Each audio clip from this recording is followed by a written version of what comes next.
Welcome back to Cosmic Drift. Tonight, our journey will not take us to a distant nebula, nor will we turn back the past of a traveler. Instead, we will stay here on Earth and turn our eyes to the sky. But we will not be looking with our own eyes. We will be looking through the artificial eyes we have built, the engineering marvels that allow us to extend our senses out into the cosmos. This is the story of the technology behind the discovery. The story of the eyes on the sky that allowed us to hear the whisper of Three-Eye Atlas from hundreds of millions of kilometers away. And this story, like the story of Atlas itself, begins on an ordinary night in Hawaii with a silent sentinel on the ancient silent volcanic peaks of Hawaii, where the air is so thin and clear, it feels as though you could touch the Milky Way. There is a system tirelessly carrying out its mission. It is called ATLAS, an acronym for Asteroid Terrestrial Impact Last Alert System, a name that carries great responsibility. When we think of a telescope, we often picture a single giant tube slowly pointing at one corner of the sky. But ATLAS is completely different. It is not a single eye, but a network of nimble robotic eyes. Currently, it consists of 4 telescopes, 2 in Hawaii, 1 in Chile, and 1 in South Africa. This distribution allows it to observe the entire night sky, leaving no corner unseen. These telescopes individually are not very large.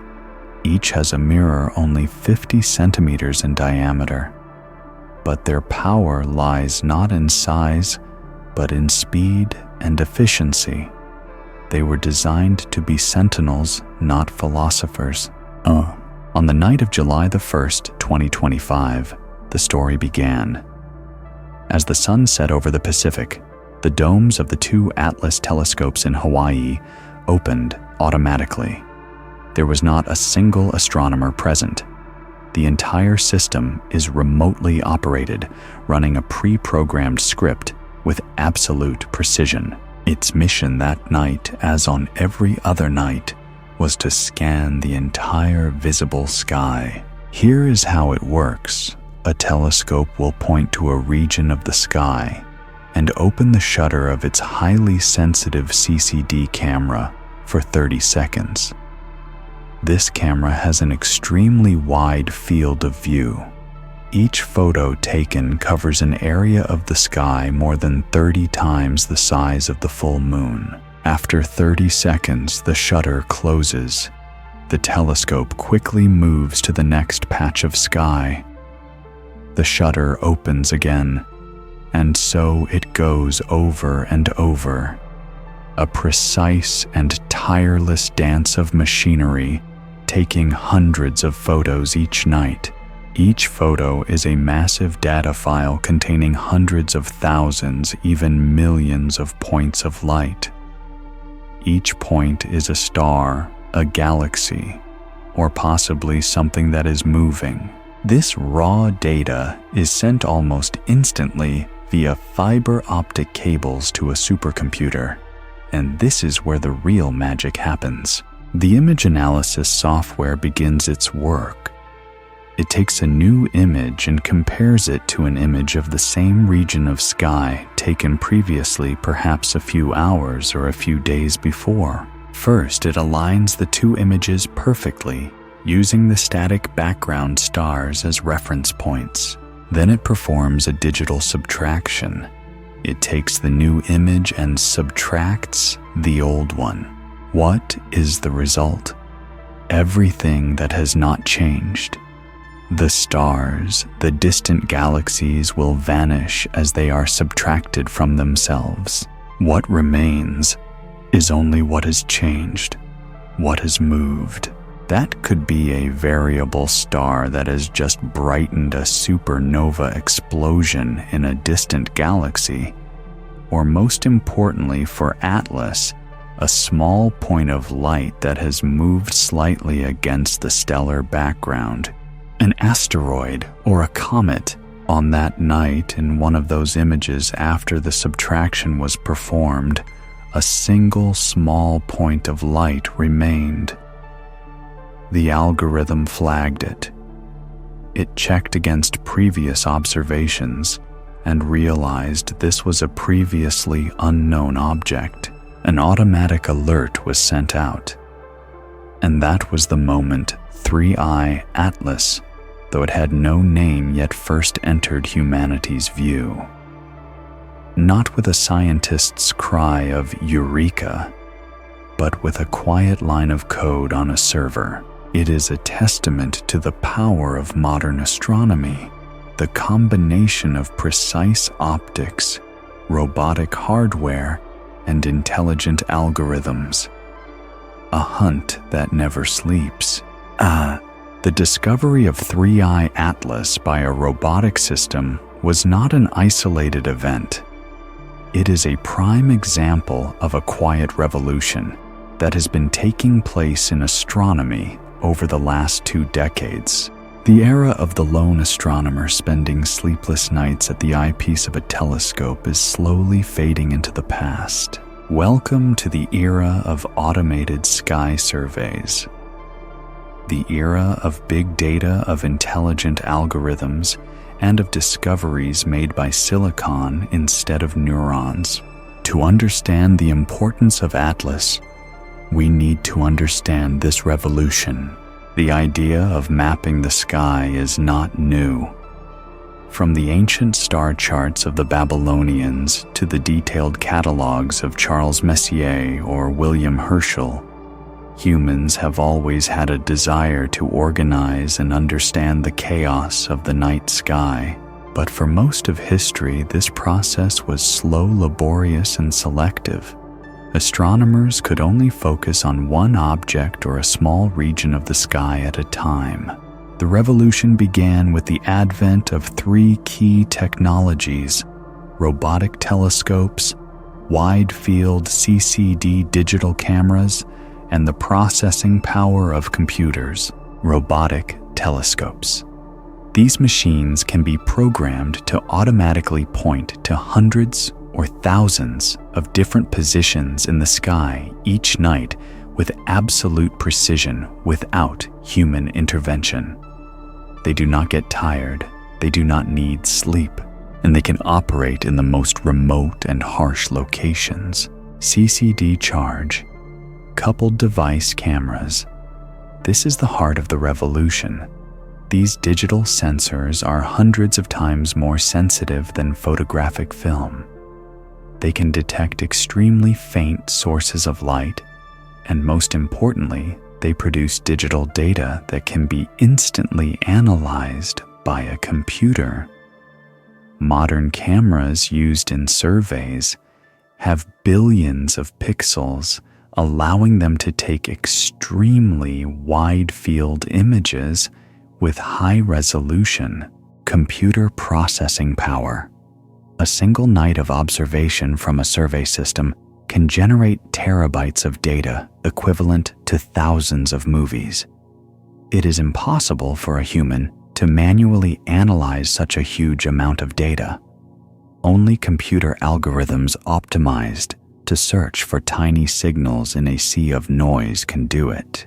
The Atlas system and its predecessor, Pan-STARRS Panoramic Survey Telescope and Rapid Response System, also in Hawaii, are leading examples of this philosophy. Let's delve deeper into their hunting process. After taking a series of images of a region of the sky, the software performs the image subtraction process we've discussed. But that's just the first step. The result of the subtraction is a list of thousands of potential candidates. Most of them are noise, a stray cosmic ray hitting the sensor, a pixel error, a reflection from a passing satellite. This is where the intelligent algorithms come in. They act as quality control inspectors. First, they will eliminate the candidates that are obviously noise. A cosmic ray usually appears on a single pixel and has a very characteristic shape. A satellite will create a long streak. Next, for the remaining points of light, the algorithm will check if they appear in multiple images of the same region of sky. A real object will move in a smooth, straight, or curved line through the images. A random noise signal will have no such pattern. After this filtering, the software will compare the positions of the confirmed moving objects with a huge database of all known asteroids and comets. If the object matches a known one, it is simply a new observation used to refine that object's orbit. But if it doesn't match anything in the database, that's when an alert is raised. A potential discovery. This entire process from taking the picture to raising an alert happens in near real time in just a matter of minutes. This revolution has completely changed how we discover the solar system. In the past, discovering a new comet was a major event, often named after its finder. Today, automated survey systems discover tens, even hundreds of asteroids and comets every month. Most of them only receive a designation number. We are transforming the sky from a place of single discoveries into a massive data set, a digital film of the solar system being updated every single night. And it is thanks to this relentless cosmic security network that rare visitors like 3i Atlas could not slip through unnoticed. The Atlas system's algorithm had sounded the alarm. A new unidentified object had been detected. But this was just the beginning of a complex process, a collaborative dance performed by astronomers around the world. A discovery means nothing until it is confirmed and shared. So, what happens next? How does a point of light on a server in Hawaii become global news? This is the story of the nervous system of modern astronomy. Immediately after a new object is flagged by the automated system, a notification is sent to the scientists on duty. Their first job is to double-check. Is it a software bug? Is it a sophisticated noise artifact that tricked the algorithm? They will review the original images, and if everything seems valid, they will send the information about this discovery to a central organization. That organization is the Minor Planet Center MPC, operated by the International Astronomical Union. Think of the MPC as the air traffic control for the entire solar system. Every observation of an asteroid or comet from every observatory in the world, both professional and amateur, is sent here. The MPC will immediately post the information about this potential discovery on a public web page called the Near-Earth Object Confirmation page. This posting acts as a call to arms. "We've found something," it says. "We need more eyes on it," and astronomers around the world will answer that call. Observatories in other time zones where the sky is dark will quickly point their telescopes to the provided coordinates. Their goal is to collect more data points. Each new observation of the object's position at a different time helps to refine its orbit. With just a few observations from a single night, the calculated orbit is still very uncertain. But as more observations come in from other observatories over the following nights, the zone of uncertainty for the orbit quickly shrinks. The scientists at the MPC will constantly update the orbital calculations with each new piece of data submitted. And for 3I Atlas, after just a few days of follow-up observations, its orbit was determined with high certainty. And that orbit was hyperbolic. This is when a second, more important alert is issued. The MPC will officially announce the discovery via a minor planet electronic circular MPEC. This is a formal announcement to the entire global astronomical community. The object is given an official designation, in this case initially, C2025A1 Atlas, with the C for comet. Later, when there was sufficient evidence of its interstellar orbit, its designation was updated to 3I Atlas with the I for interstellar. From that moment on, a collaborative race begins. Scientists around the world start applying for observation time on the largest telescopes. Spectroscopists prepare their instruments to analyze its chemical composition. Theoretical modelers start running simulations to predict its behavior. It is not the effort of a single person or a single nation. It is a global human effort connected by the internet and a shared passion for exploring the cosmos. The Sentinel in Hawaii had done its job. Now the entire army of science was mobilized. The global network was activated. The call to arms had been answered. Survey systems like Atlas had fulfilled their role. They are the sentinels, the first detectors of a stranger. But to truly understand this visitor, to decode the secrets it carries, we need more powerful tools.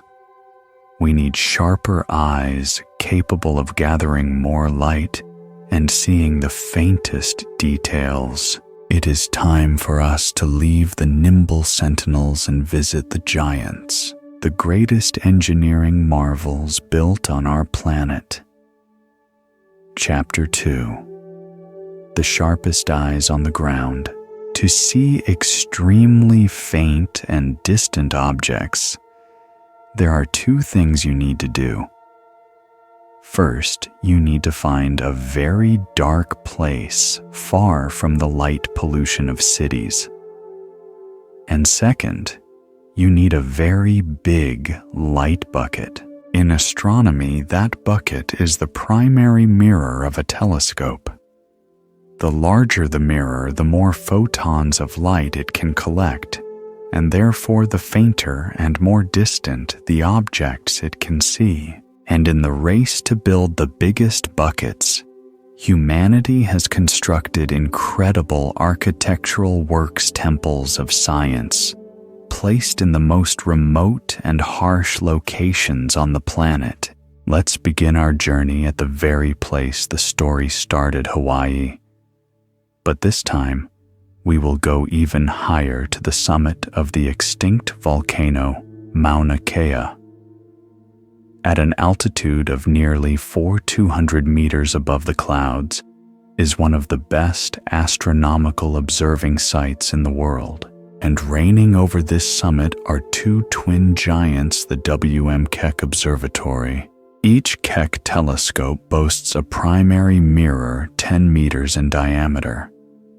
To put that in perspective, it is as wide as a small bus is long. But what's incredible is that such a large mirror cannot be cast from a single piece of glass. It would be too heavy and would deform under its own weight. Instead, each Keck mirror is an engineering masterpiece. It is made of 36 smaller hexagonal mirror segments fitted together like a honeycomb.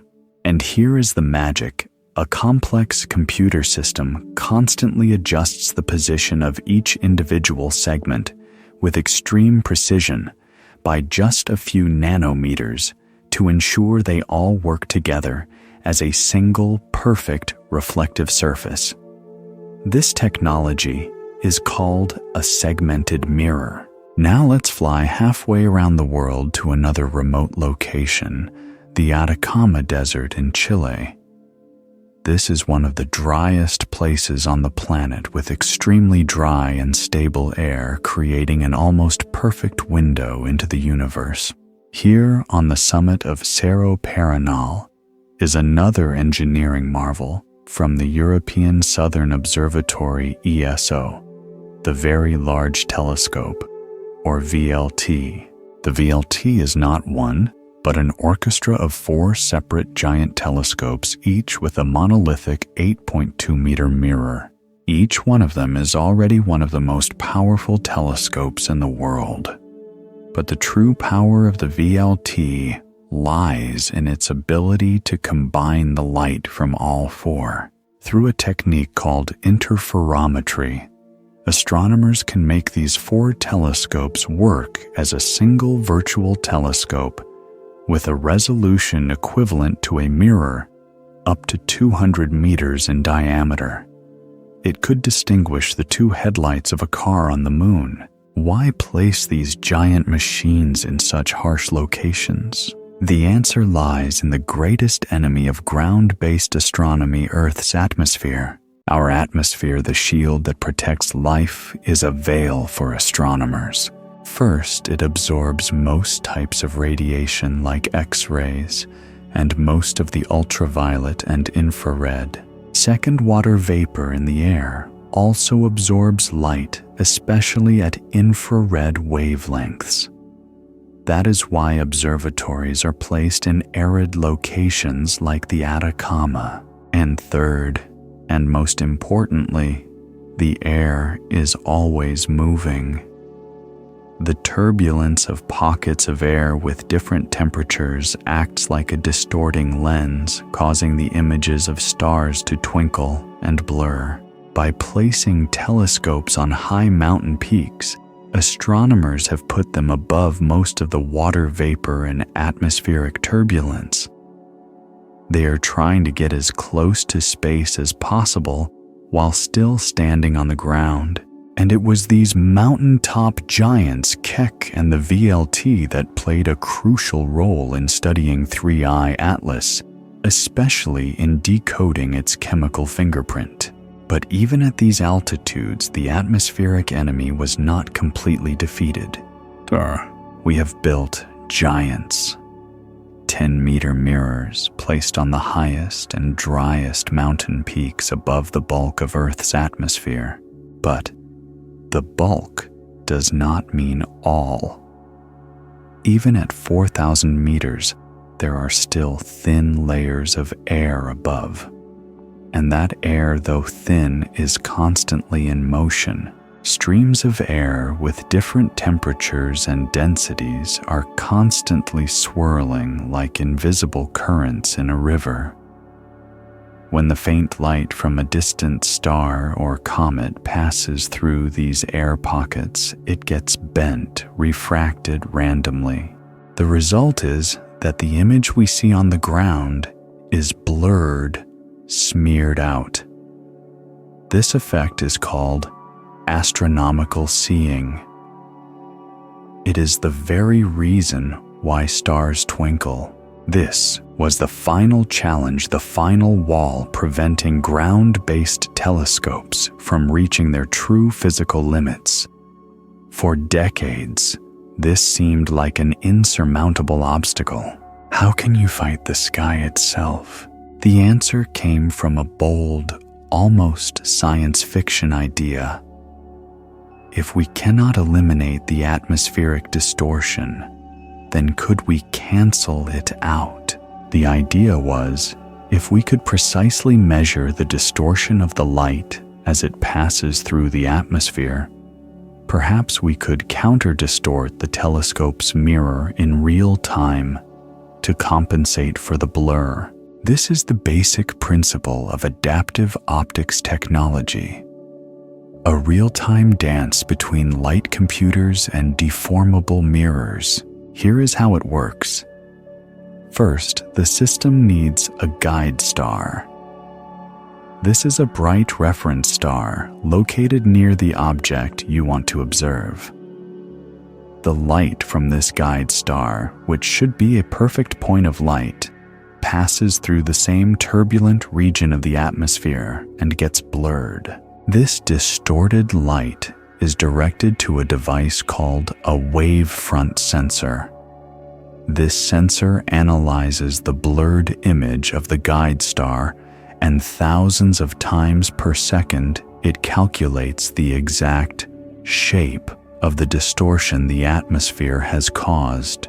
This information is then sent to a supercomputer. The computer immediately calculates the necessary counter shape, and this is where the real magic happens. The signal from the computer is sent to a small special mirror in the light path. This mirror is not a rigid surface. It is a deformable mirror. Its surface is extremely thin and flexible. Behind it is a network of hundreds, even thousands of tiny actuators.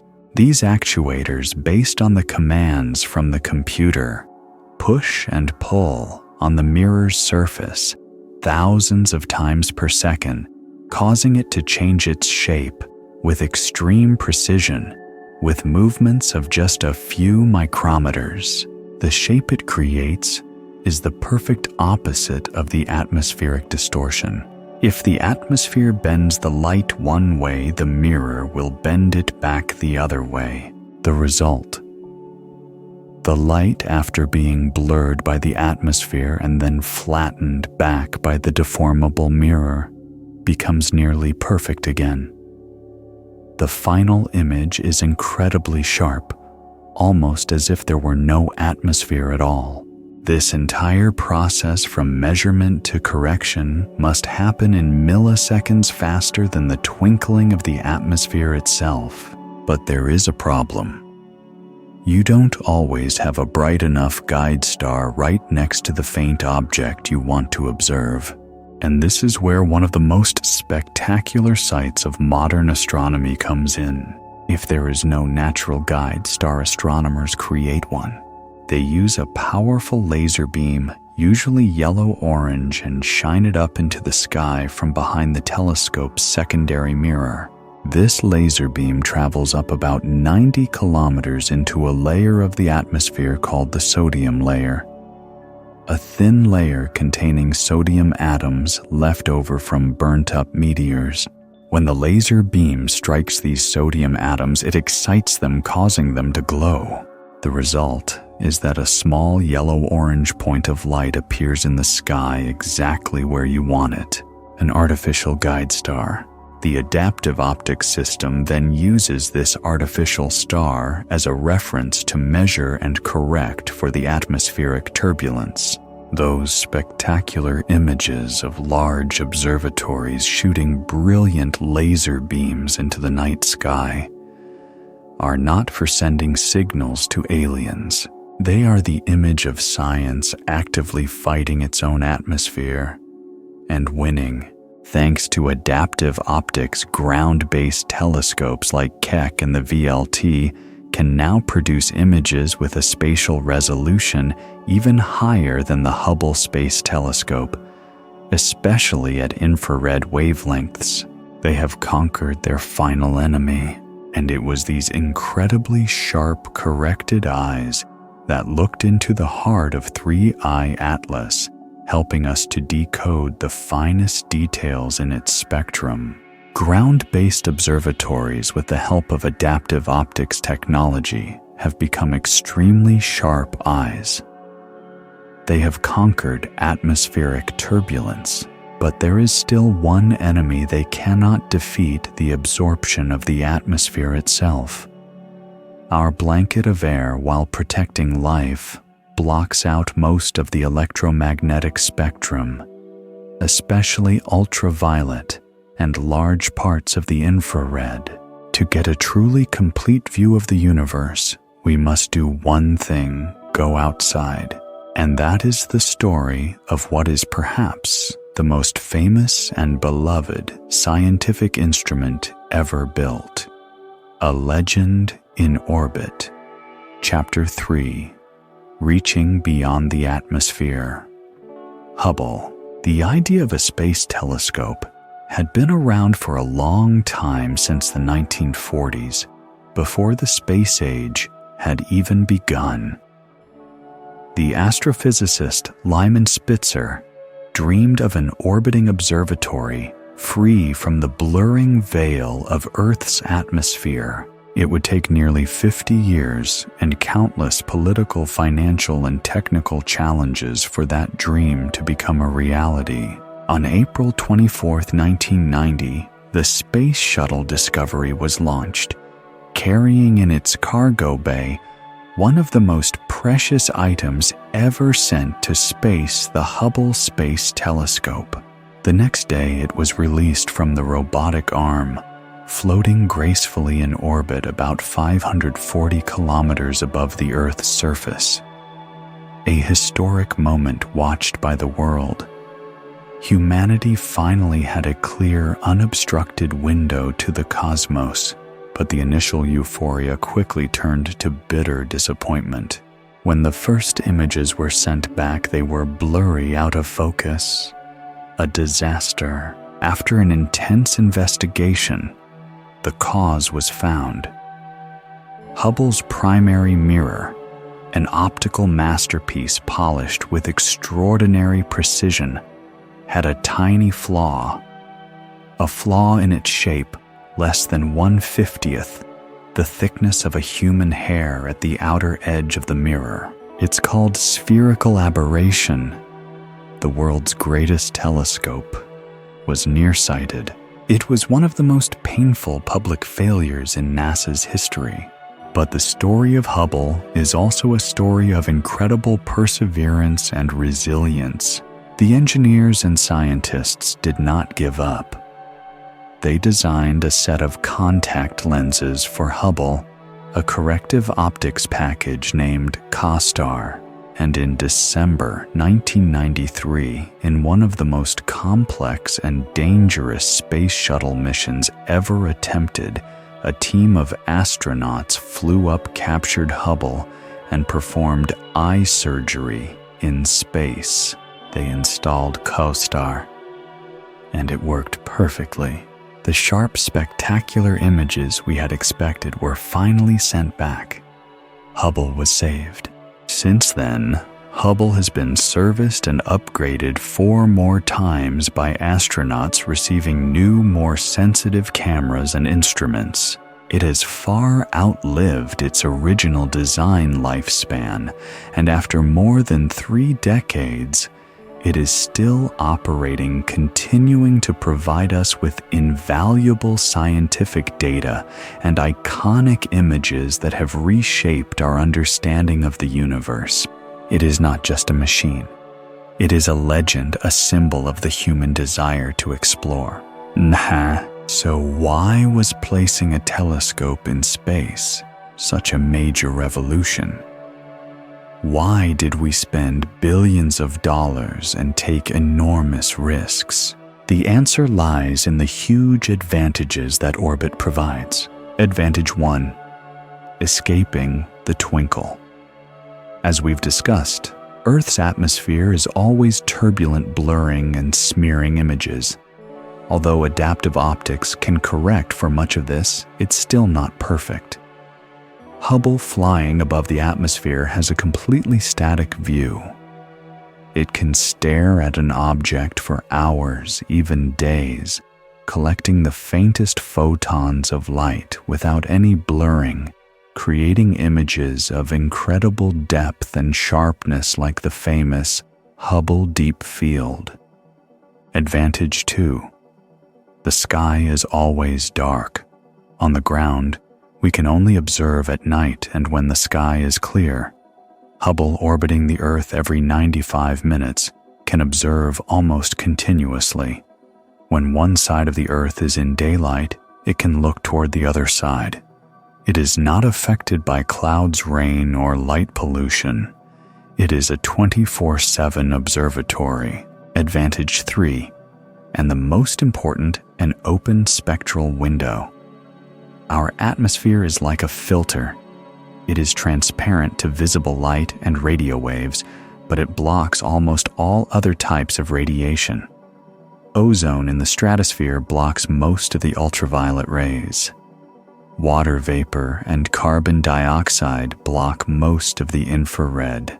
Hubble, being above that filter, can see the universe in colors we cannot see from the ground. It has a sharp vision in the ultraviolet UV range. This ability to observe in the UV is critically important. Many high-energy astrophysical processes, like the formation of young hot stars or the activity of quasars, emit their strongest light in the UV.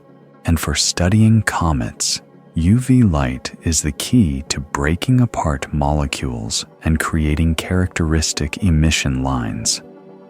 By observing in the UV, Hubble can detect and measure types of molecules that ground-based telescopes cannot see, providing a much more complete view of their chemical composition. It is the combination of these three advantages, sharpness, observation time, and the spectral window, that has made Hubble an irreplaceable tool in the study of objects like 3I Atlas. With its unique position in orbit, the Hubble Space Telescope became an indispensable tool in the global observation campaign targeting 3I Atlas. When the news of this interstellar visitor was confirmed, astronomers quickly used Director's Discretionary Time, a special fund of observation time reserved for unexpected and important astronomical events, to point this legendary eye toward Atlas. And what Hubble saw provided some of the most critical clues in understanding the nature and behavior of this traveler. We will not just talk about pretty pictures, but about the priceless scientific data encoded within them. Hubble's first and most obvious contribution was its extremely high-resolution images. While ground-based telescopes, even with adaptive optics, still struggle with the last vestiges of atmospheric turbulence, Hubble has a completely static view. This allowed it to capture incredibly sharp images of the central part of the coma. These images revealed details in the structure of the gas and dust jets erupting from the nucleus, things that were nearly invisible to ground-based observatories. By tracking the changes in these structures over time, astronomers could deduce the nucleus's rotation speed and even pinpoint the location of the active hotspots on its surface. The second contribution was its ability to measure brightness with extreme precision. As we know, 3I Atlas underwent a spectacular brightness outburst. Hubble was able to track this outburst with a precision no ground-based telescope could match. It created a detailed light curve, recording the comet's change in brightness hour by hour, day by day. This data was crucial for theoretical modelers to understand the physical mechanism behind the outburst. Was it a single eruption or a series of smaller events? Hubble's data helped to answer those questions. The third, and perhaps most important contribution in terms of dynamics, was the refinement of the orbit. Because Hubble could see the comet clearly against a background of very distant stars and galaxies, it could measure the position of Atlas with phenomenal accuracy. These extremely precise positional measurements, taken over a long period, were critical for calculating its orbit and confirming with certainty that it had no non-gravitational acceleration, unlike Oumuamua. Hubble played a key role in confirming the predictable nature of Atlas. And finally, there was its ability to observe in the ultraviolet. This is Hubble's true superpower.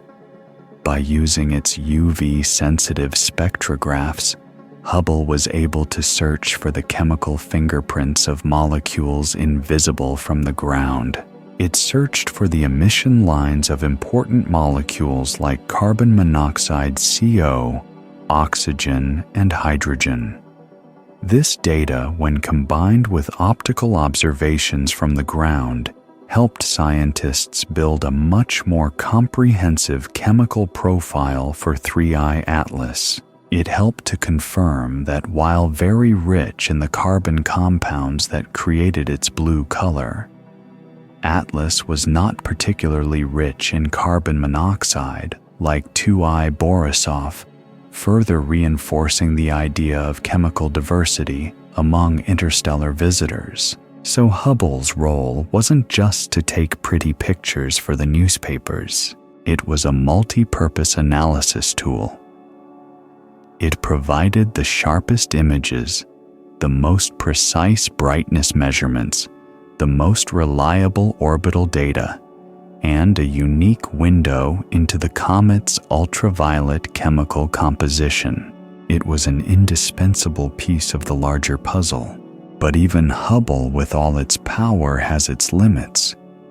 It is primarily an eye for visible and ultraviolet light. To see another kind of light, a light that carries the story of heat, we need another kind of eye. The Hubble Space Telescope gave us a sharp and clear view of the universe in visible and ultraviolet light. It has become an icon, a legend. But even a legend has its limits. To look deeper into the universe's past, to peer through the veils of cosmic dust, and to feel the heat of the coldest objects, we need a completely different kind of eye.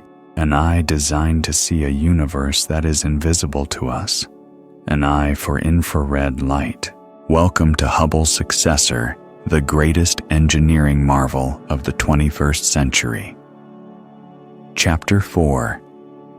The Infrared Eye, James Webb. Launched on Christmas Day 2021 after decades of development, the James Webb Space Telescope, or JWST, is a machine unlike anything ever built. If Hubble is the size of a school bus, the JWST is the size of a tennis court.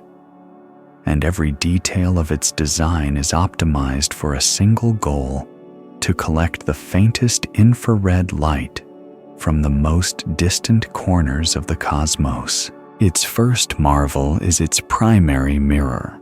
Unlike Hubble's monolithic mirror, JWST's mirror is a masterpiece of segmented mirror engineering taken to a new level.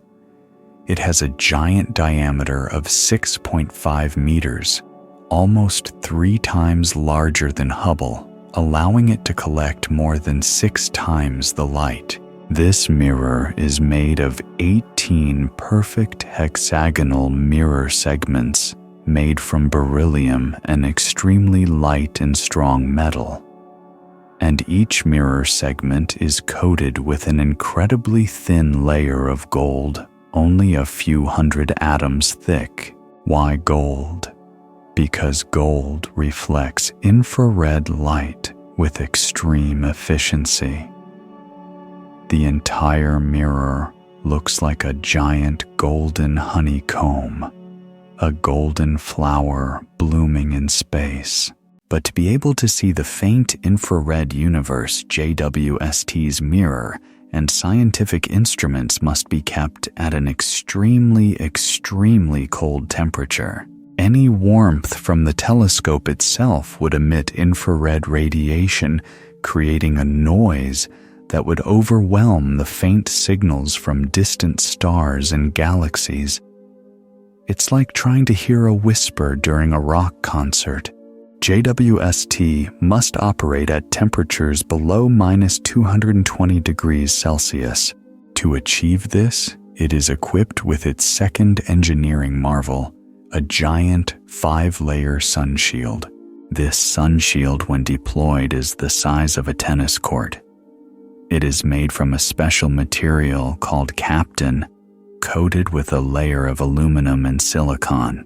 These 5 thin membranes separated by vacuum gaps act like a giant thermos or a sunscreen with an SPF of 1 million. It is always oriented to shield the telescope from the three main heat sources: the sun, the earth, and the moon. It is so effective that the hot side of the shield facing the sun can reach a temperature of 85 degrees Celsius, while the cold side where the telescope operates is as cold as minus 233 degrees Celsius, a temperature difference of over 300 degrees across just a few thin membranes. And to maintain this perfect shielding position, JWST does not orbit the Earth like Hubble. It operates at a very special location called the second Lagrange point, or L2. The L2 point is about 1.5 million kilometers from Earth on the opposite side from the Sun. At this point of gravitational equilibrium, JWST can hover relatively stably, always keeping the Sun, Earth, and Moon on the same side behind it.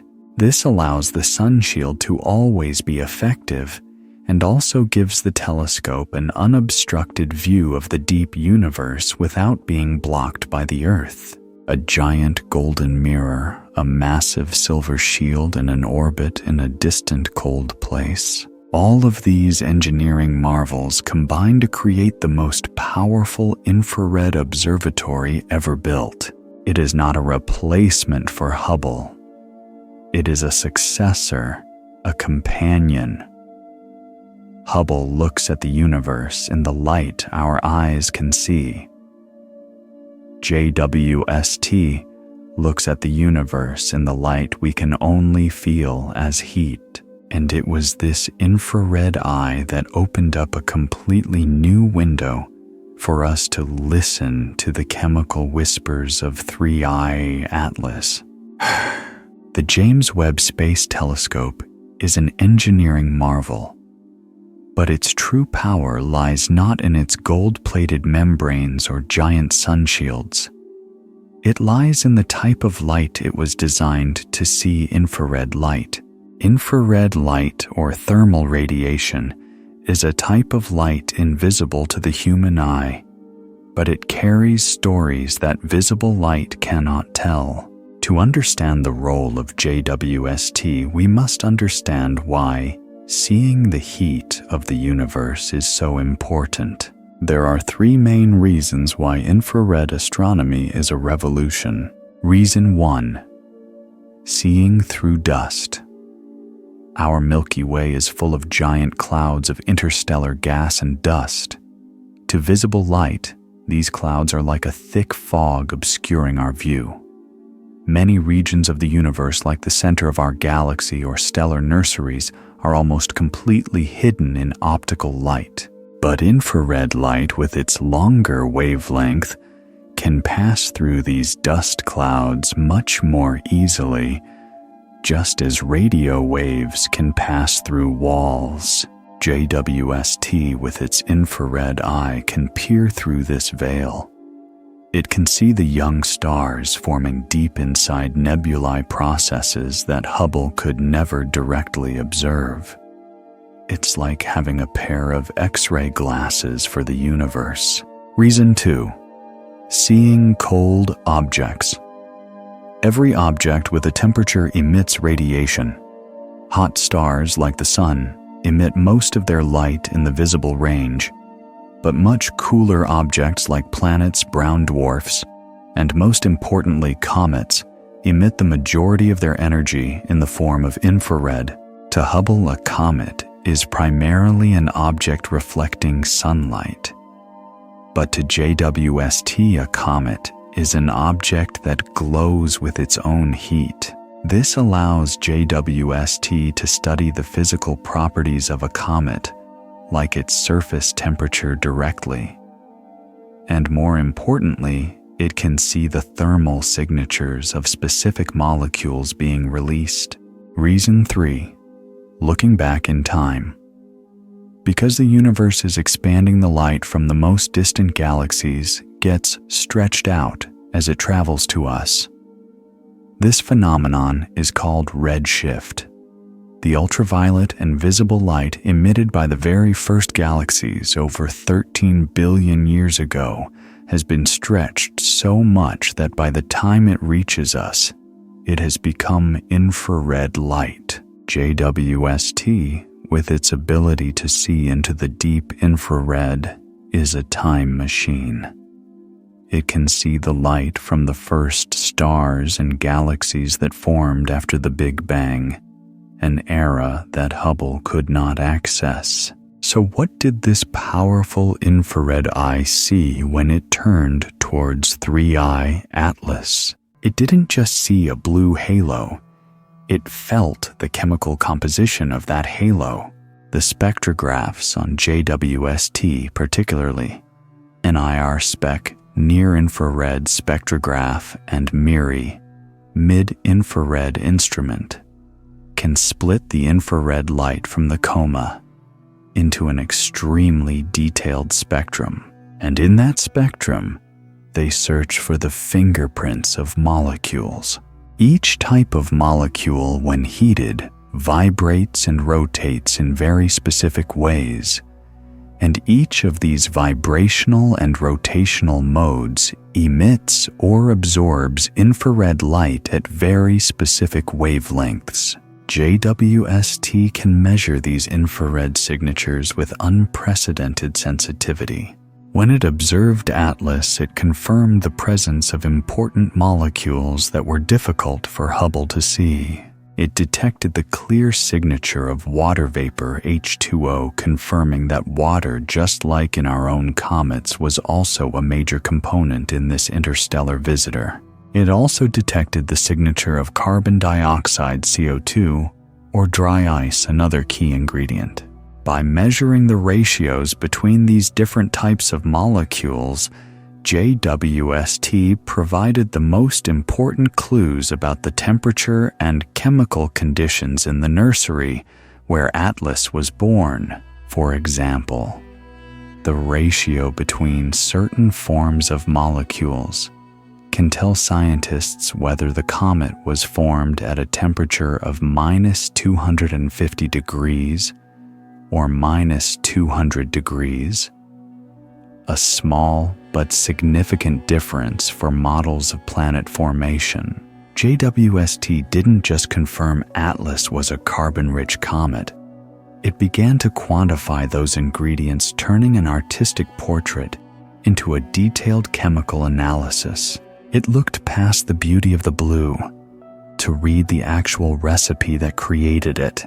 We have seen the power of the giant eyes, from the mountaintop giants to the legends in orbit like Hubble and James Webb.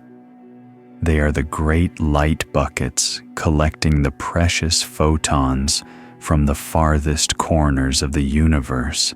But collecting the light is only the first step. To truly understand the message that the light carries, we need a special tool to decode it. A tool that can turn a simple ray of light into a treasure trove of chemical information. We have mentioned its name many times. Now it is time for us to open the lid and look inside this magical machine. Chapter 5: Decoding the Light. The spectrograph. In essence, a spectrograph is an extremely sophisticated version of the prism that Isaac Newton used. Its job is to separate light into its constituent colors, creating a detailed spectrum. But the way it does it is a masterpiece of optics and engineering. Let's take a tour inside a modern spectrograph attached to a large telescope. Step 1. The slit. The light from the telescope is not all sent in at once. Instead, it is focused and passed through an extremely narrow slit, only a few tens of micrometers wide. This slit acts like squinting your eyes to see more clearly. It ensures that only light from a very small specific region of the object, for example, the exact center of the comet's coma, is allowed to enter. and it creates a sharp, clean light source for the next steps. Step 2. The collimator. After passing through the slit, the light begins to spread out. To be able to separate it accurately, we need the light rays to be parallel to each other. A curved mirror, called a collimator, catches this diverging beam of light and reflects it into a perfectly parallel beam. 3. The heart of the machine. The diffraction grating. This is where the real magic happens.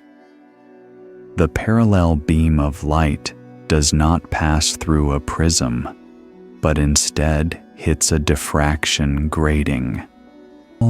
This is a surface, usually glass or metal, etched with thousands of incredibly small and close parallel grooves per millimeter. These grooves act as a series of tiny obstacles for the light waves. Light waves pass through or reflect off the grating they are diffracted.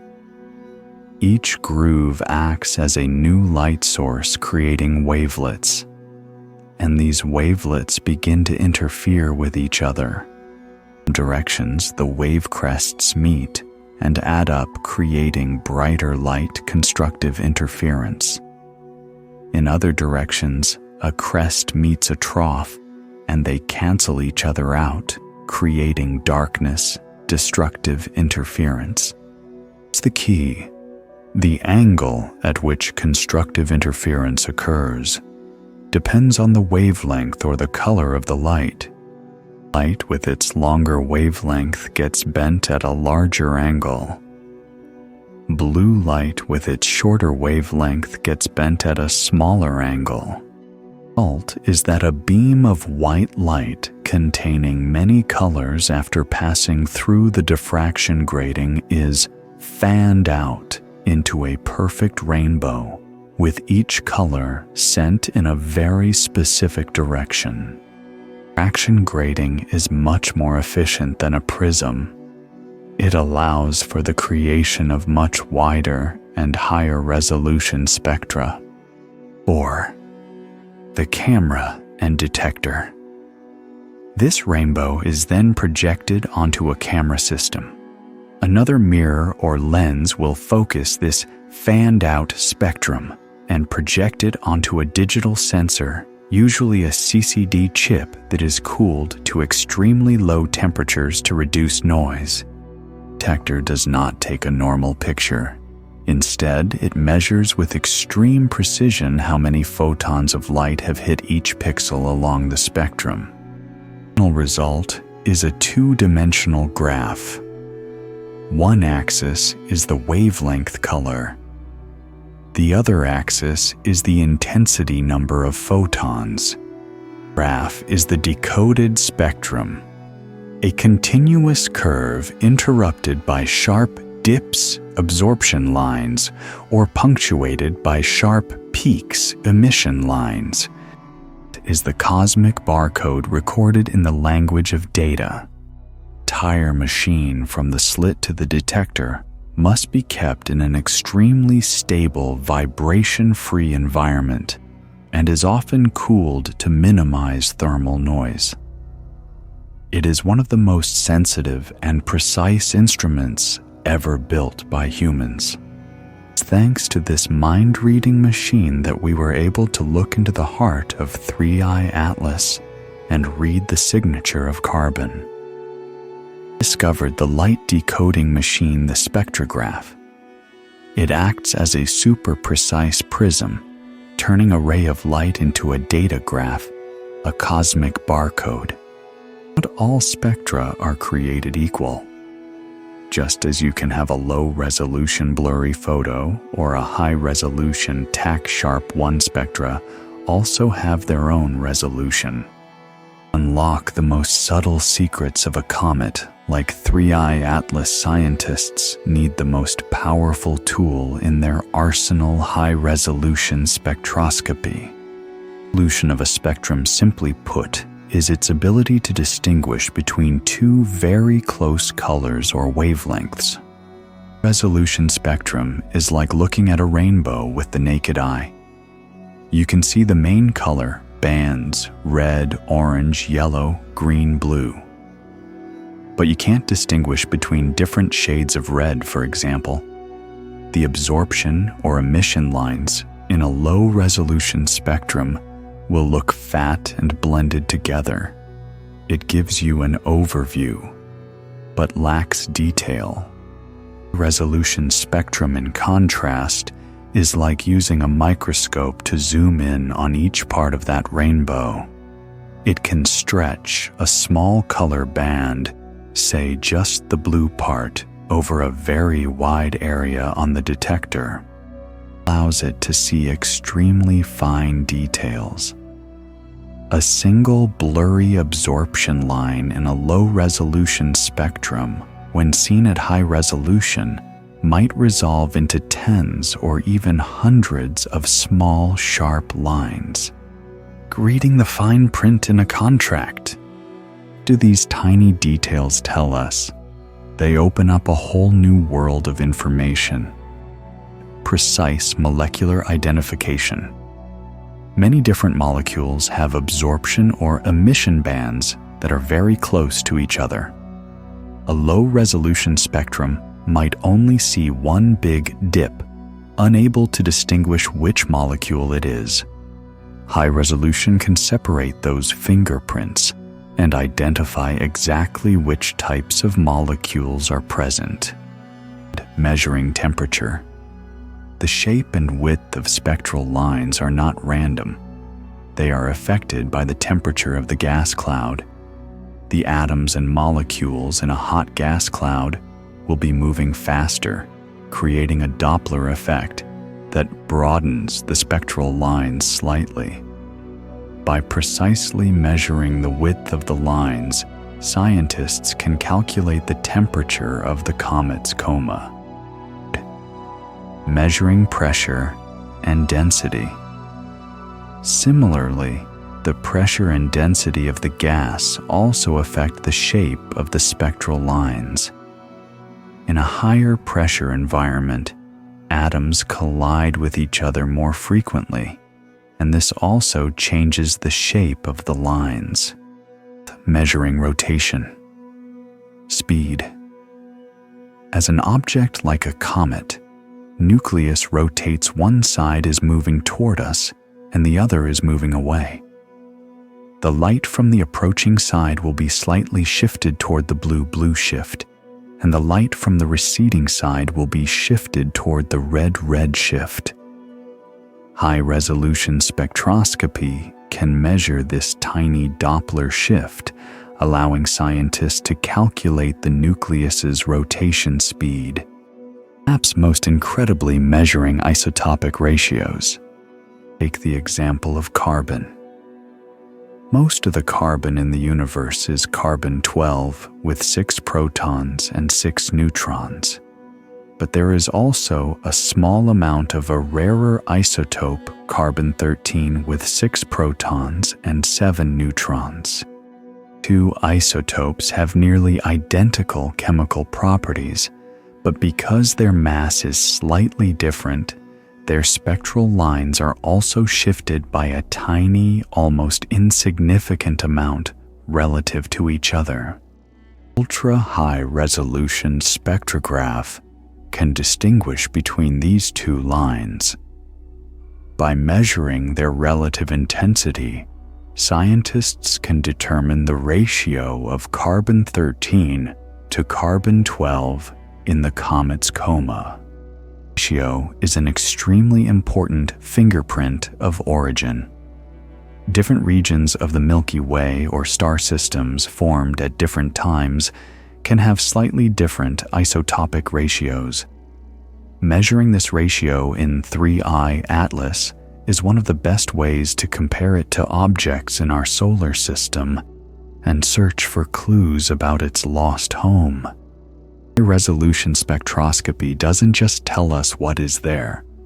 It tells us how it is, how hot, how dense, how it's spinning, and what kind of bricks it's made from. The difference between knowing a person's name and reading their entire medical file and family history. There is a price to pay. To get high resolution, you have to spread the light out very thin. This means you need a very bright source or a very long exposure time. That is why we need giant telescopes like Keck and the VLT to perform this kind of science on faint objects like 3I Atlas. It's this sharp data that allowed us to delve into the quantum dance of carbon, assembled our toolkit. The giant eyes on the ground and in orbit have collected the precious photons of light, and the decoding machines, the spectrographs, are ready to analyze them. It is time for us to apply all this technology to the specific case of our visitor. It is time for us to actually read the fingerprint of 3I Atlas. It's the moment where theory and technology meet real data. The moment of truth. Chapter 6. Reading the fingerprint of Atlas. 3I Atlas erupted in brightness and donned its blue cloak. Astronomers around the world pointed their spectrographs toward it. Just take pictures. They listened to the chemical symphony it was emitting. Light from the coma was split. The result that appeared on the computer screen was not a continuous rainbow. Instead, it was a brilliant emission spectrum. A dark background punctuated by hundreds, thousands of bright peaks, each one a signature of a molecule dancing under the sunlight. The task for the scientists now was like that of a linguist trying to translate an ancient text.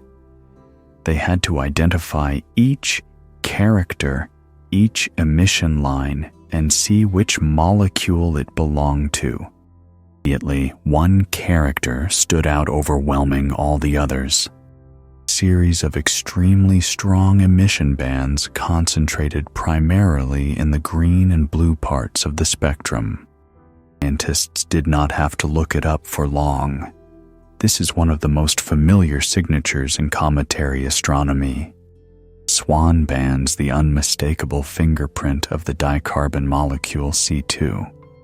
Spectrum had confirmed with certainty what the naked eye had suspected. The blue of Atlas came from carbon. A lot of carbon. The intensity of the swan bands in the spectrum of Atlas was extremely strong, much stronger than in most typical comets. This confirmed that its outburst of activity had released a massive amount of organic parent molecules, creating a hyper-efficient dicarbon production factory. Was just the largest signature.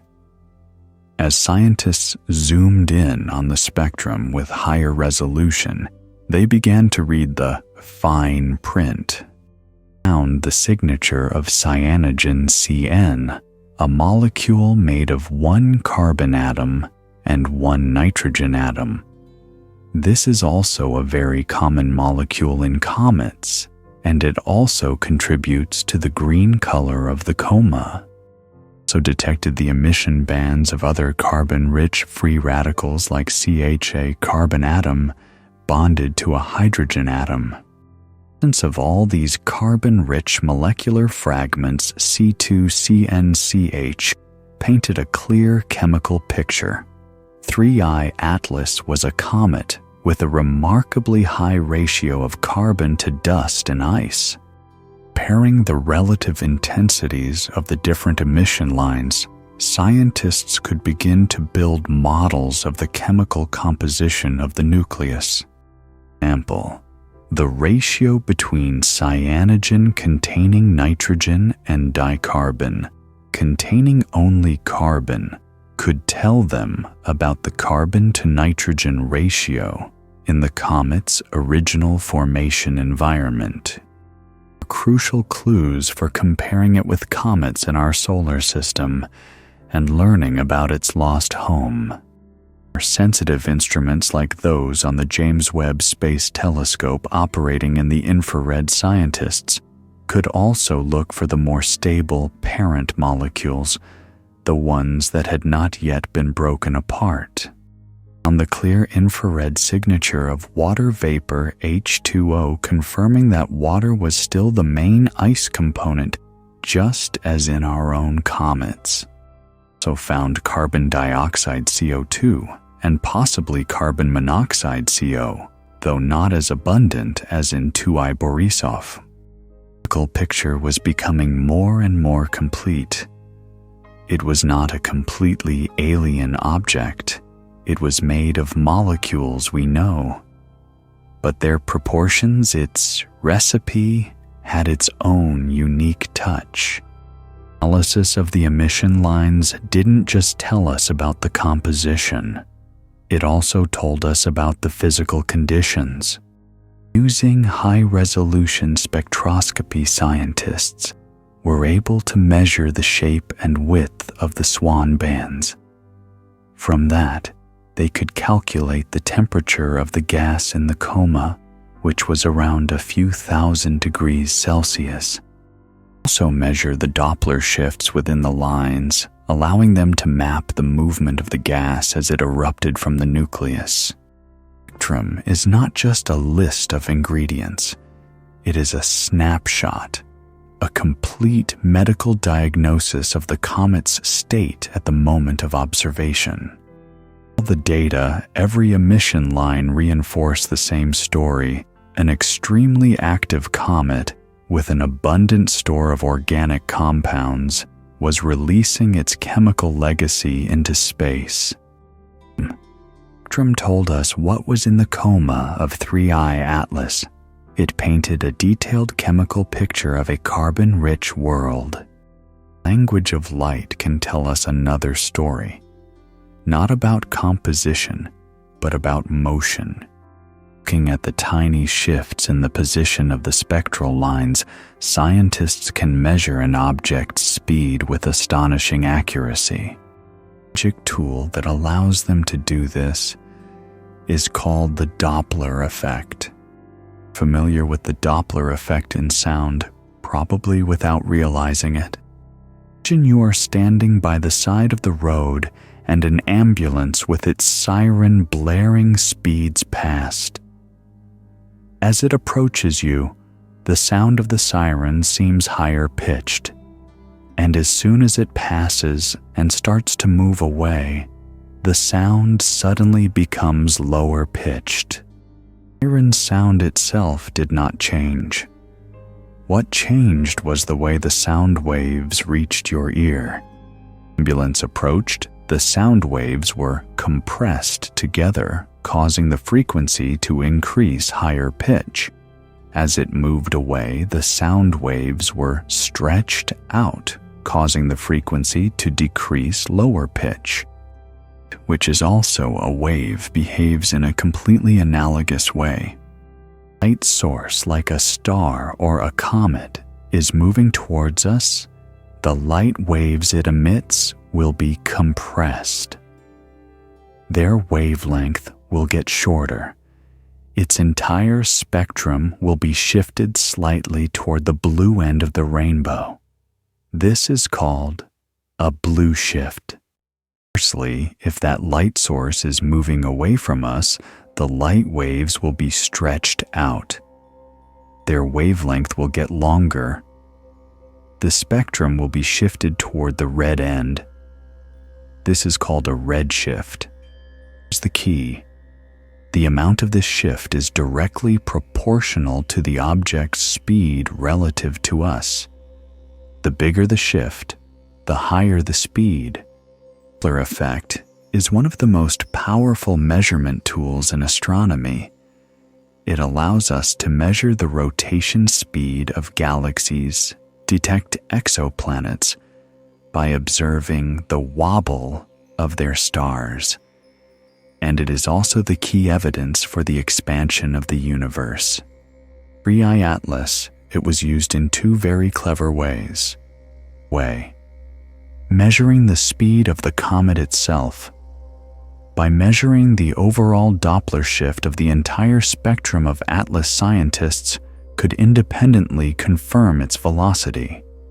This data, when combined with positional measurements, further strengthened the certainty that it was on a hyperbolic orbit and was indeed an interstellar visitor. A more subtle way mapping the motion inside the coma. Coma is not a static cloud.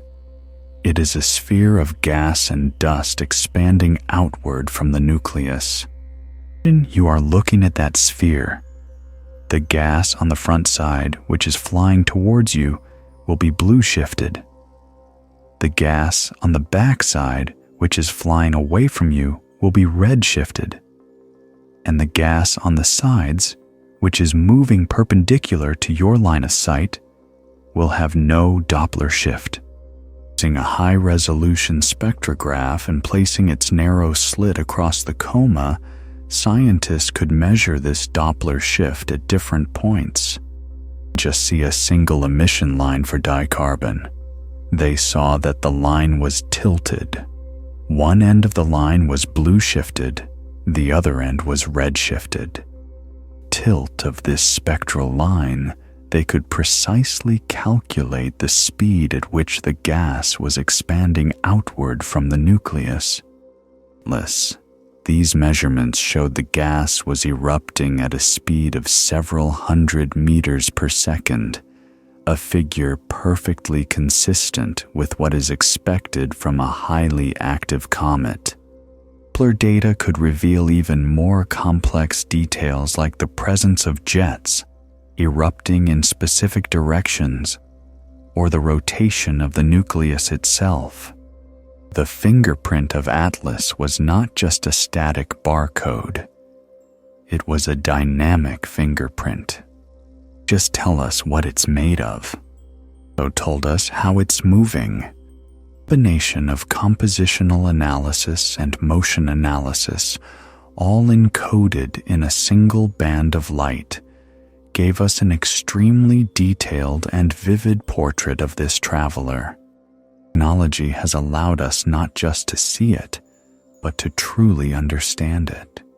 Journeyed through a series of incredible technologies, from the robotic sentinels on the ground to the sharp eyes on the mountaintops and the legends in orbit. We have seen how each tool from the telescope to the spectrograph has played a critical role in decoding the secrets of 3I Atlas. It is an important truth we need to understand. No single instrument, no matter how powerful, can tell the whole story. The universe does not speak in a single language. It speaks in many different languages of light. Truly complete picture, we must listen to all of them. Chapter 7. The Big Picture, a Global Collaboration. Imagine you are trying to understand a complex symphony. If you can only hear the violins, you'll get a beautiful melody, but you'll miss the foundation of the cellos, the rhythm of the drums, and the sparkle of the flute. Astronomy works in a similar way, an approach called multi-wavelength astronomy. The idea is to observe the same object with many different types of telescopes, each sensitive to a different part of the electromagnetic spectrum. Each instrument will reveal a different aspect of the story. The complete picture of 3I Atlas is a masterpiece created from the combination of many different wavelengths. Visible light. This is where we get the most intuitive view. Ground-based telescopes and the Hubble Space Telescope gave us spectacular images of the comet's morphology. We saw the blue coma, the curving dust tail, and the straight ion tail. Visible light, especially through spectroscopy, told us about simple molecules like dicarbon C2 and cyanogen CN, which glow brightly in this wavelength range. This is the main melody of the symphony, the easiest and most catchy part to hear. Ultraviolet Hubble, with its unique UV eye, listened to the higher energy notes. It searched for the fingerprints of basic atoms like oxygen and hydrogen created from the breakdown of water molecules by sunlight. It also searched for molecules like carbon monoxide CO. The UV range tells us about the high-energy chemical processes taking place in the coma. Infrared.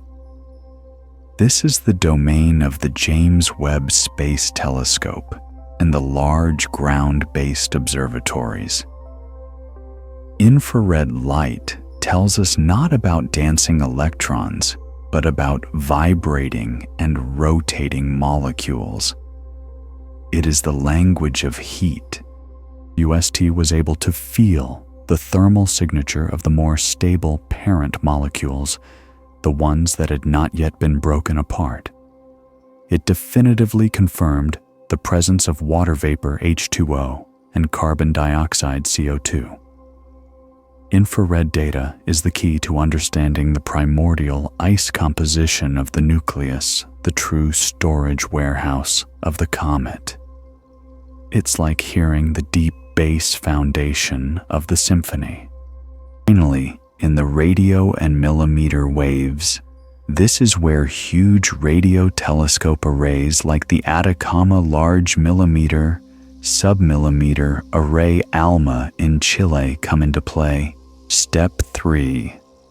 The heart of the machine. The diffraction grating. This is where the real magic happens. The parallel beam of light does not pass through a prism, but instead hits a diffraction grating. Recall, this is a surface, usually glass or metal, etched with thousands of incredibly small and close parallel grooves per millimeter. These grooves act as a series of tiny obstacles for the light waves. As the light waves pass through or reflect off the grating, they are diffracted. Each groove acts as a new light source, creating wavelets, and these wavelets begin to interfere with each other. In some directions, the wave crests meet and add up, creating brighter light constructive interference. In other directions, a crest meets a trough, and they cancel each other out, creating darkness, destructive interference. And here's the key. The angle at which constructive interference occurs depends on the wavelength or the color of the light. Red light with its longer wavelength gets bent at a larger angle. Blue light with its shorter wavelength gets bent at a smaller angle. The result is that a beam of white light containing many colors after passing through the diffraction grating is fanned out into a perfect rainbow, with each color sent in a very specific direction. A diffraction grating is much more efficient than a prism. It allows for the creation of much wider and higher resolution spectra. Step 4. The camera and detector. This rainbow is then projected onto a camera system. Another mirror or lens will focus this fanned-out spectrum and project it onto a digital sensor, usually a CCD chip that is cooled to extremely low temperatures to reduce noise. This detector does not take a normal picture. Instead, it measures with extreme precision how many photons of light have hit each pixel along the spectrum. The final result is a two-dimensional graph. One axis is the wavelength color. The other axis is the intensity number of photons. This graph is the decoded spectrum. a continuous curve interrupted by sharp dips, absorption lines, or punctuated by sharp peaks, emission lines. That is the cosmic barcode recorded in the language of data. This entire machine, from the slit to the detector, must be kept in an extremely stable, vibration-free environment and is often cooled to minimize thermal noise. It is one of the most sensitive and precise instruments ever built by humans, and it is thanks to this mind-reading machine that we were able to look into the heart of 3I Atlas and read the signature of carbon. We have discovered the light decoding machine, the spectrograph. It acts as a super precise prism, turning a ray of light into a data graph, a cosmic barcode. But not all spectra are created equal. Just as you can have a low-resolution blurry photo or a high-resolution tack-sharp 1 spectra also have their own resolution. And to unlock the most subtle secrets of a comet, like 3I Atlas scientists need the most powerful tool in their arsenal: high-resolution spectroscopy. The resolution of a spectrum, simply put, is its ability to distinguish between two very close colors or wavelengths. A low-resolution spectrum is like looking at a rainbow with the naked eye. You can see the main color, bands, red, orange, yellow, green, blue. But you can't distinguish between different shades of red, for example. The absorption or emission lines in a low-resolution spectrum will look fat and blended together. It gives you an overview, but lacks detail. A high-resolution spectrum, in contrast, is like using a microscope to zoom in on each part of that rainbow. It can stretch a small color band, say just the blue part, over a very wide area on the detector. This allows it to see extremely fine details. A single blurry absorption line in a low-resolution spectrum, when seen at high resolution, might resolve into tens or even hundreds of small, sharp lines. It's like reading the fine print in a contract. So what do these tiny details tell us? They open up a whole new world of information. First, precise molecular identification. Many different molecules have absorption or emission bands that are very close to each other. A low-resolution spectrum might only see one big dip, unable to distinguish which molecule it is. High resolution can separate those fingerprints and identify exactly which types of molecules are present. Second, measuring temperature. The shape and width of spectral lines are not random. They are affected by the temperature of the gas cloud. The atoms and molecules in a hot gas cloud will be moving faster, creating a Doppler effect that broadens the spectral lines slightly. By precisely measuring the width of the lines, scientists can calculate the temperature of the comet's coma. Third, measuring pressure and density. Similarly, the pressure and density of the gas also affect the shape of the spectral lines. In a higher pressure environment, atoms collide with each other more frequently, and this also changes the shape of the lines. Fourth, measuring rotation. Speed. As an object like a comet, nucleus rotates. One side is moving toward us, and the other is moving away. The light from the approaching side will be slightly shifted toward the blue-blue shift, and the light from the receding side will be shifted toward the red-red shift.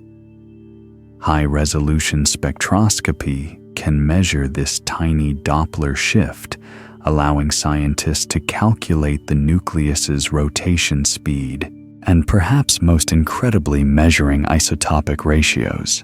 Let's take the example of carbon. Most of the carbon in the universe is carbon-12 with 6 protons and 6 neutrons. But there is also a small amount of a rarer isotope, carbon-13 with 6 protons and 7 neutrons. These two isotopes have nearly identical chemical properties, but because their mass is slightly different, their spectral lines are also shifted by a tiny, almost insignificant amount relative to each other. An ultra-high-resolution spectrograph can distinguish between these two lines. By measuring their relative intensity, scientists can determine the ratio of carbon-13 to carbon-12 in the comet's coma. This ratio is an extremely important fingerprint of origin. Different regions of the Milky Way or star systems formed at different times can have slightly different isotopic ratios. Measuring this ratio in 3I Atlas is one of the best ways to compare it to objects in our solar system and search for clues about its lost home. So high-resolution spectroscopy doesn't just tell us what is there. It tells us how it is, how hot, how dense, how it's spinning, and what kind of bricks it's made from. It's the difference between knowing a person's name and reading their entire medical file and family history. However, there is a price to pay. To get high resolution, you have to spread the light out very thin. This means you need a very bright source or a very long exposure time. That is why we need giant telescopes like Keck and the VLT to perform this kind of science on faint objects like 3I Atlas. And it was this sharp data that allowed us to delve into the quantum dance of carbon. We have assembled our toolkit. The giant eyes on the ground and in orbit have collected the precious photons of light, and the decoding machines, the spectrographs, are ready to analyze them. Now it is time for us to apply all this technology to the specific case of our visitor. It is time for us to actually read the fingerprint of 3I Atlas. This is the moment where theory and technology meet real data. The moment of truth. Chapter 6. Reading the fingerprint of Atlas. As 3I Atlas erupted in brightness and donned its blue cloak, astronomers around the world pointed their spectrographs toward it. They didn't just take pictures, they listened to the chemical symphony it was emitting. When the light from the coma was split, the result that appeared on the computer screen was not a continuous rainbow. Instead, it was a brilliant emission spectrum. A dark background punctuated by hundreds, thousands of bright peaks, each one a signature of a molecule dancing under the sunlight. The task for the scientists now was like that of a linguist trying to translate an ancient text. They had to identify each character, each emission line, and see which molecule it belonged to. And immediately, one character stood out, overwhelming all the others. It was a series of extremely strong emission bands concentrated primarily in the green and blue parts of the spectrum. The scientists did not have to look it up for long. This is one of the most familiar signatures in cometary astronomy. It was the swan bands, the unmistakable fingerprint of the dicarbon molecule C2. The spectrum had confirmed with certainty what the naked eye had suspected. The blue of Atlas came from carbon. A lot of carbon. The intensity of the swan bands in the spectrum of Atlas was extremely strong, much stronger than in most typical comets.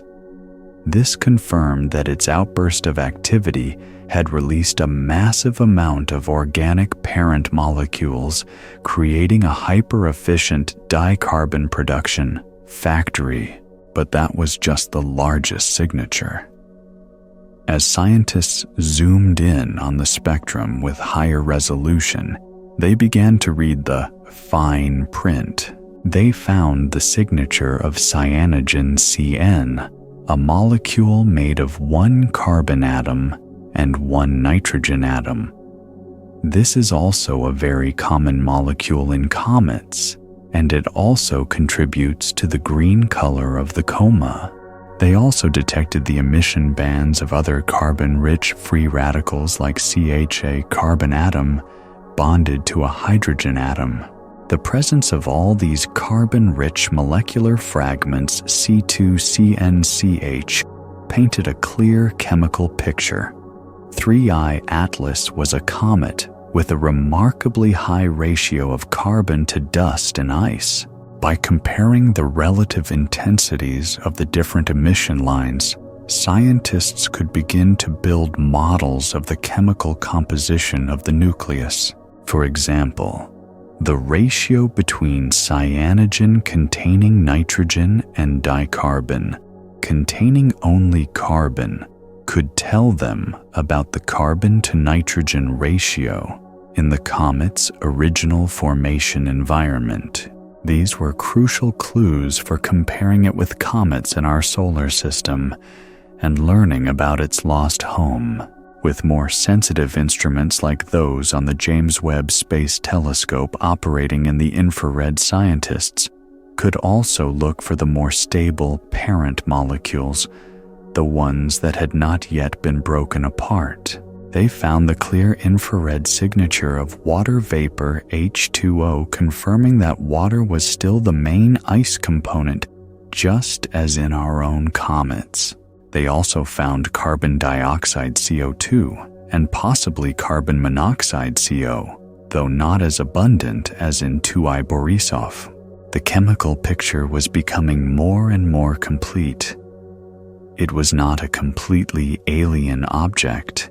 It was made of molecules we know, but their proportions, its recipe, had its own unique touch. The analysis of the emission lines didn't just tell us about the composition.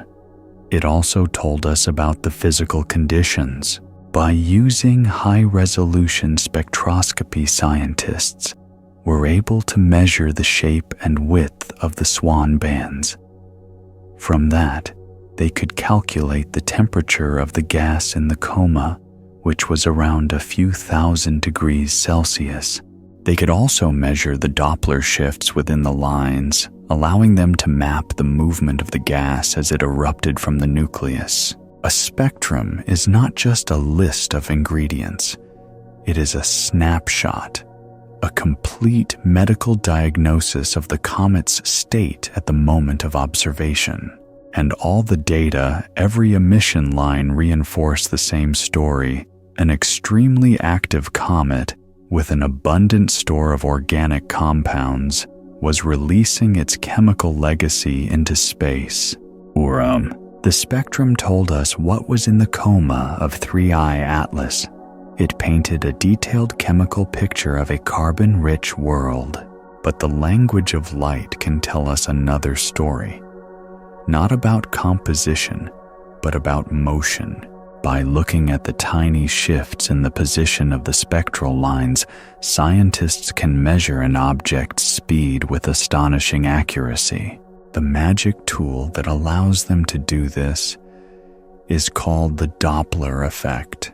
You are familiar with the Doppler effect in sound, probably without realizing it. Imagine you are standing by the side of the road and an ambulance with its siren blaring speeds past. As it approaches you, the sound of the siren seems higher pitched, and as soon as it passes and starts to move away, the sound suddenly becomes lower pitched. The siren's sound itself did not change.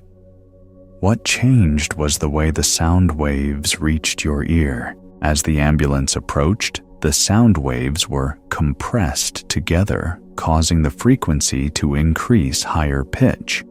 As it moved away, the sound waves were stretched out, causing the frequency to decrease lower pitch.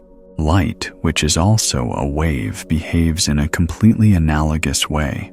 If a light source like a star or a comet is moving towards us, the light waves it emits will be compressed. Their wavelength will get shorter. Its entire spectrum will be shifted slightly toward the blue end of the rainbow. This is called a blue shift.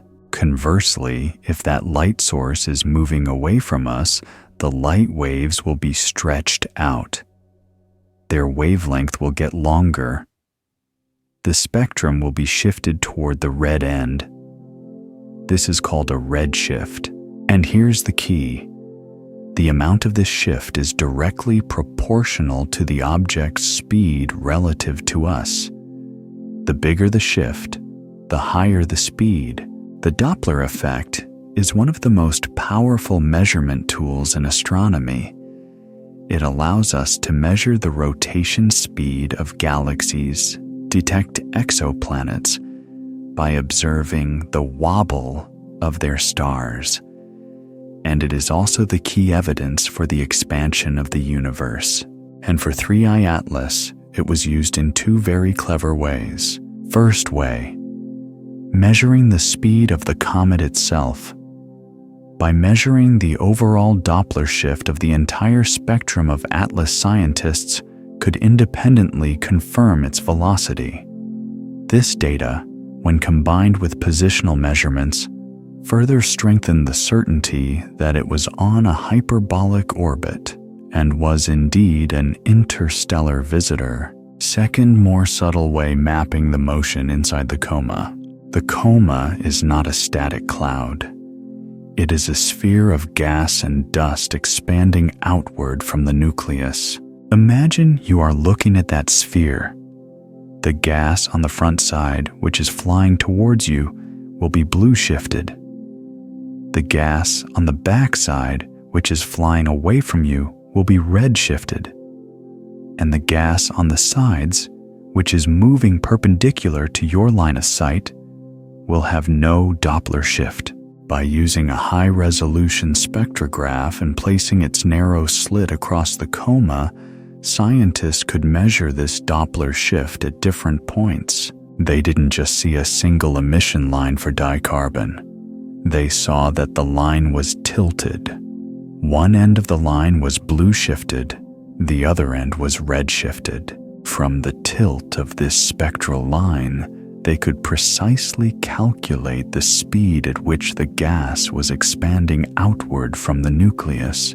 For Atlas, these measurements showed the gas was erupting at a speed of several hundred meters per second, a figure perfectly consistent with what is expected from a highly active comet. The Doppler data could reveal even more complex details like the presence of jets erupting in specific directions, or the rotation of the nucleus itself. So the fingerprint of Atlas was not just a static barcode. It was a dynamic fingerprint. It didn't just tell us what it's made of. It also told us how it's moving. The combination of compositional analysis and motion analysis, all encoded in a single band of light, gave us an extremely detailed and vivid portrait of this traveler. Our technology has allowed us not just to see it, but to truly understand it. We have journeyed through a series of incredible technology. ALMA is an interferometer of 66 radio antennas working together as a single virtual telescope up to 16 kilometers in diameter. It doesn't see light. It listens for the extremely faint radio waves emitted by cold rotating molecules in space. Different molecules, as they rotate, emit radio waves at very, very specific frequencies. ALMA can tune into these frequencies with incredible sensitivity. It is used to search for complex organic molecules, COMs, in comets' molecules that could be the precursors to amino acids. Although detecting these in Atlas was extremely difficult, ALMA's observations help to place important limits on their abundance. So the big picture is created like this. Optical telescopes paint the shape and color. Hubble adds the details of the high-energy chemistry. James Webb reveals the primordial ice composition, and ALMA searches for the most complex molecules. Each instrument is a piece of the puzzle.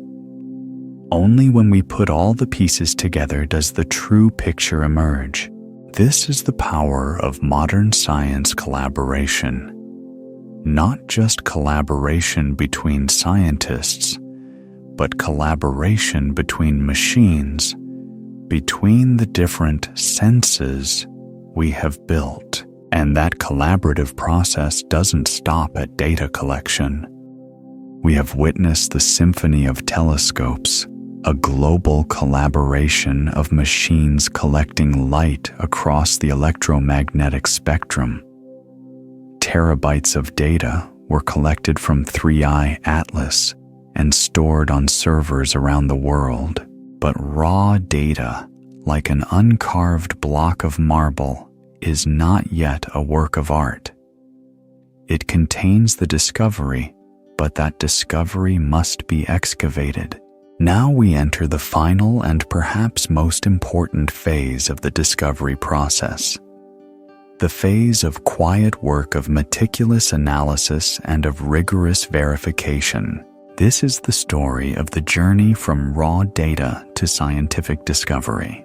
The data a telescope sends back are not the pretty JPEG images we usually see. They are massive FITS data files, numerical matrices that record the number of photons that hit each pixel of the detector. This data is full of the scars of the observation process. The first step is data processing and calibration. Scientists must perform a series of complex calibration steps. They have to subtract the dark current, which is the noise signal generated by the detector's own heat. They have to perform flat fielding to remove the differences in sensitivity between pixels. And most importantly, they must remove cosmic rays. In a long exposure from Hubble, there can be hundreds or thousands of streaks or bright spots caused by high-energy particles from space hitting the detector. Algorithms must be used to identify and remove these false signals, leaving only the true signal from the astronomical object. For spectral data, this process is even more complex. Scientists must perform a precise wavelength calibration, ensuring that each pixel corresponds to an exact color. They must remove the absorption from Earth's own atmosphere for ground-based observations. They must calibrate to remove the spectrum of the reflected sunlight itself, leaving only the emission signal from the comet. This entire process requires a deep understanding of the instrument and complex lines of computer code. It is a quiet work that can take weeks or even months. After the data has been cleaned, the second step is the scientific analysis. This is when scientists truly begin to ask questions of the data. They will measure the intensity of the emission lines, comparing them to theoretical models of molecular chemistry. They will measure the Doppler shifts to calculate velocities. They will run computer models to see what kind of composition can best reproduce the observed spectrum. This is an iterative process of proposing a hypothesis, testing it against the data, and refining the hypothesis. And often, this process is not done by a single person, but by a team of scientists, each with a different specialty, working and debating together. Finally, when the research team has a result they are confident in, they enter the third and most important step, the peer review process. They will write a scientific paper detailing their observation methods, data processing analysis, and conclusions. Then they will submit this paper to a reputable scientific journal such as Nature Science or the Astrophysical Journal. The journal's editor will not make the decision alone. They will send the paper to several other anonymous experts in the same field. These experts, the peer reviewers, will read the paper with extreme scrutiny. Their job is to play devil's advocate. They will check every calculation. They will question every assumption. They will look for any flaws in the methodology or any illogical leaps in the conclusion. They may ask the authors to perform additional analysis, provide more evidence, or rewrite parts of the paper. This process can take months. It is a scientific stress test designed to ensure that only the highest quality research with the most robustly supported conclusions gets published. It is the quality control system of science. Only after the paper has passed this rigorous peer review process is it accepted and published. And that is the moment a discovery is truly born. So when we read a news headline about a new discovery about 3I Atlas, remember that behind that headline is a giant iceberg of silent work, from the engineers who built the telescopes to the observatory operators to the scientists who processed the data and the peer reviewers who checked it. It is a massive collaborative human effort, a testament to the patience and rigor of the scientific method. We have taken a journey through the technologies that have allowed us to listen to the story of 3I Atlas, from the robotic sentinels to the mountaintop giants and the legends in orbit.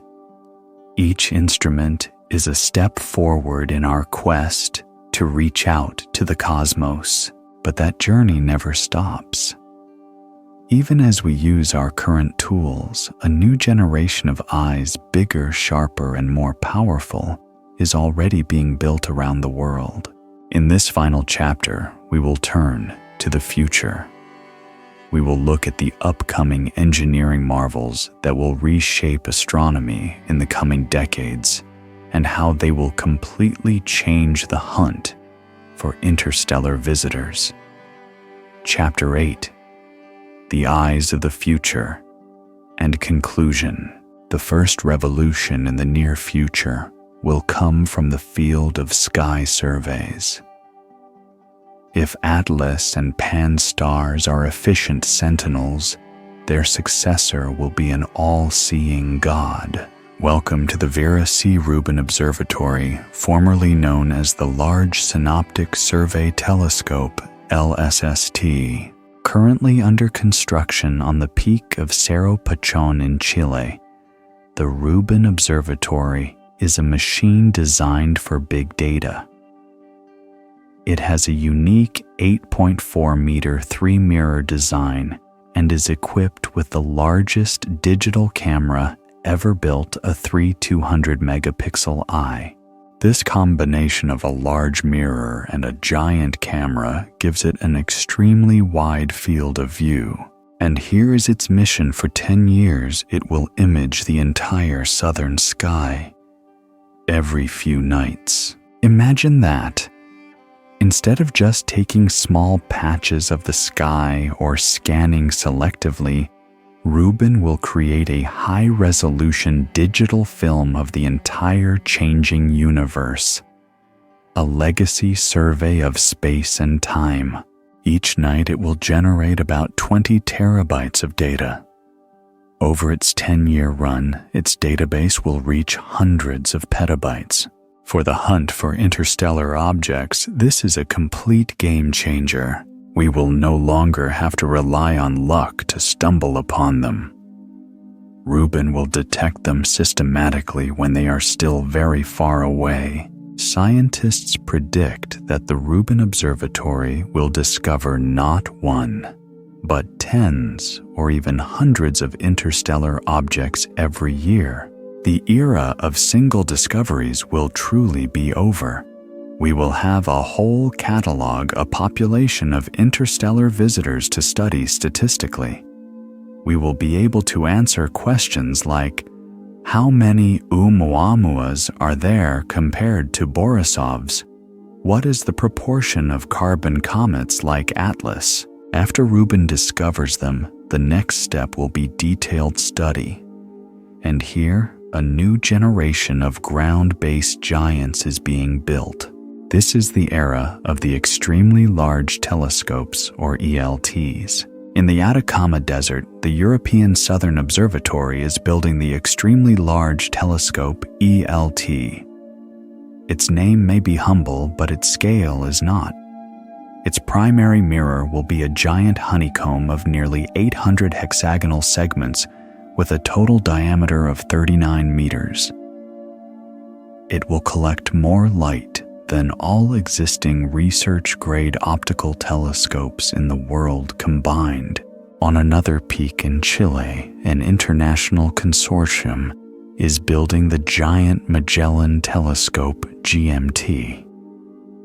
Its mirror consists of 7 giant circular segments working together as a single 24.5-meter mirror. And in Hawaii, on the summit of Mauna Kea, the 30-meter telescope TMT is planned with a 30-meter segmented mirror. These machines, when combined with advanced adaptive optics, will have unimaginable power. They will be able to directly image large exoplanets orbiting nearby stars. They will be able to analyze the chemical composition of the atmospheres of those exoplanets searching for signs of life. And for interstellar objects, they will be the ultimate analysis tools. With their enormous light-gathering power, they will be able to obtain high-resolution spectra from the faintest visitors when they are still very far away.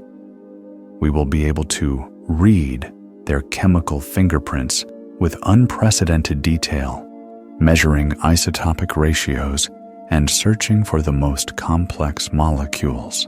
A future where we can detect dozens of visitors per year with Rubin, and then use the ELTs to analyze them in detail, is an incredibly exciting future. The Book of Interstellar Visitors is about to get many new chapters. We have come a long way. From a faint point of light on the screen of a robotic system in Hawaii, we have journeyed through the greatest engineering marvels of humanity. We have stood on the highest mountaintops next to giants of steel and glass, conquering the atmosphere with their dances of mirrors and lasers. We have flown into orbit alongside legends like Hubble to get a crystal clear view of the cosmos.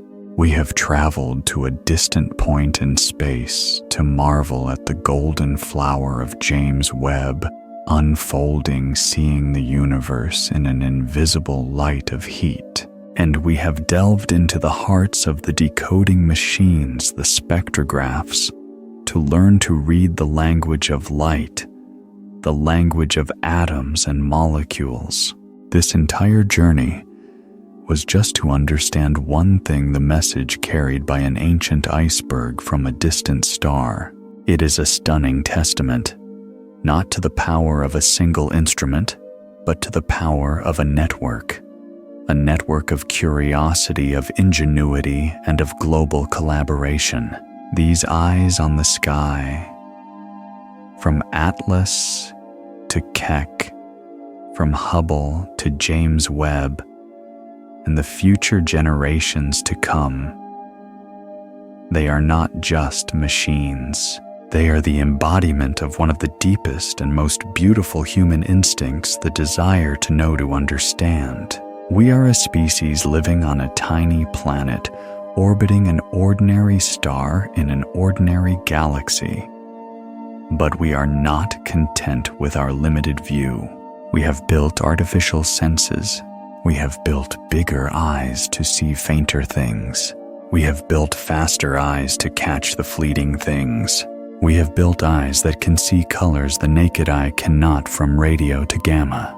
They are an extension of ourselves, an extension of our minds. The story of how we listen to Three-Eye Atlas is the story of our own evolution as an intelligent species. It is a story of overcoming our own limitations, the limitation of our atmosphere, the limitation of distance, the limitation of our biological senses. Every discovery, every piece of data collected is a victory against ignorance. Thank you for joining Cosmic Drift on this journey to explore these wonderful instruments. Thank you for taking the time to contemplate the ingenuity and the desire that drives us to reach for the stars. Now, after a long journey through the wide-open eyes of science, it is time to let your own eyes rest. Let the images of giant mirrors, of brilliant laser beams, and of golden flowers in space slowly fade away. Reconnect with an even more wonderful observation tool, your own mind in a dream. The technological eyes have done their work. Now close your eyes.